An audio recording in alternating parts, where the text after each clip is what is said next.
Hello everyone, welcome to Small Model Car. Mitsubishi used to do some great cars back in 90s, and this is one of them. This is a 3000 GT VR4. If you're a fan of JDM cars, you might have followed the big battle between Evo, Impreza, and then you might be a fan of Supra, GTR. But this was left behind in all that race, and this was a good car. It was a turbocharged 3-liter engine, 300 odd bhp, had some good technology back then, but now it's getting a good buzz again. It's selling for quite a money now. So Hotwheels decided to make a casting for Mitsubishi 3000 GT VR4, and this one is a premium, so you will have some premium features on it. If I'm not wrong, Matchbox also did a 3000 GT, and they did it in their main line, and I might have done a video for that one too, so I'll try to put the link up somewhere. So let's start from the front. Up front you will notice that the details are very nice. You've got the fog lamp, the grille, the painted, and you also got turn indicators, the Mitsubishi badge. These 3000 GT used to come with flip-up headlamps, so you can see the cutout for that.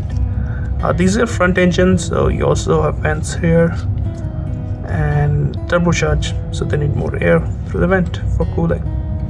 Also on the front you can notice that it has got both the ORVMs and windshield wipers.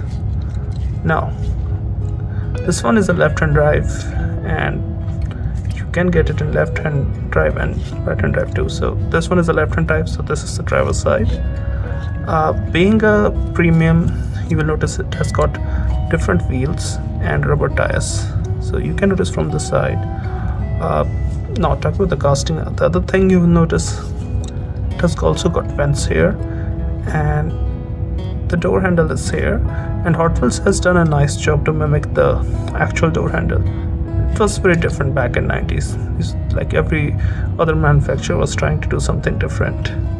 Also you can notice the body line here, which isn't a waistline but a body line. And if you go through like older vehicles, you can see body lines were quite crisp, and they did follow the bumper, and you can see, even if you notice here, you can see the body line going from front bumper to back bumper and crossing through the door too. It was a 2-door but a 4-seater, so if you look here you can see the back seats. Now moving on to the back, I don't know how clear it is, but you can see the Mitsubishi written in between the tail lamp. Also you can see the 3000 GT patch here, the VR4. The tail lamp has got a nice detail on it. You've got all the details with turn indicator, and you can also see a stop lamp here. At the back you can also see the quad exhaust. Of course they are not painted, would have looked much better if they were painted, but they are there. Now if you look closely, this isn't a normal, the boot isn't like a normal sedan. It's rather what you call a fastback or notchback. So the entire thing lifts up, and that's why you have got a big glass area here, and you've also got a windshield wiper back here, which isn't very common.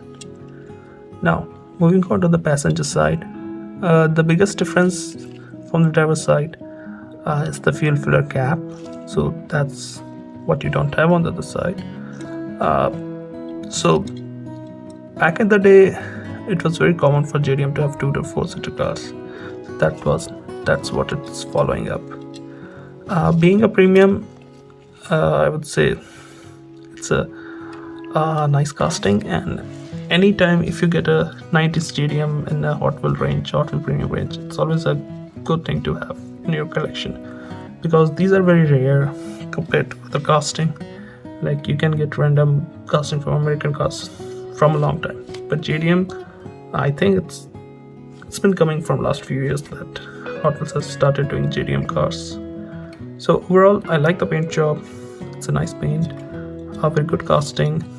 I'm looking for the Evo, haven't got that, and I think it will be a nice addition to this 3000 GT.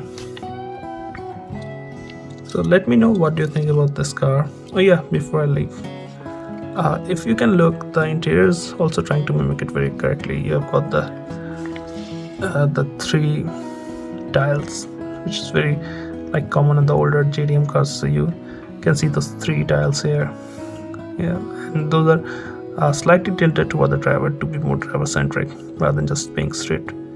So I do like that. Well, that's all for now. Thank you for watching.